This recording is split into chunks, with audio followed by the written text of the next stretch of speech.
These are the sounds from space detected by Voyager 1, an unexpected gift to scientists who are now certain they know where the probe is. The spacecraft is now the first human-made object to leave the solar system and pass into interstellar space. So, how did they work that out? The sun basically had an eruption in March of 2012, which was fortunately headed in the direction of Voyager.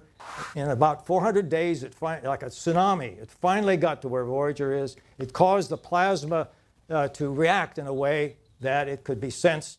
Scientists concluded that the deeper vibrations meant the plasma surrounding Voyager was a lot denser and not the same as inside the sun's heliosphere, hence a location outside the solar system. However, it was news they couldn't confirm for around a year because magnetic field measurements were still being picked up. Voyager 1 was launched back in 1977 and has a twin, Voyager 2, about 5 years behind it.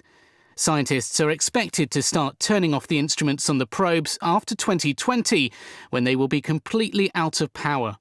It's hoped Voyager 1 can reach a part of interstellar space before then, undisturbed by the sun.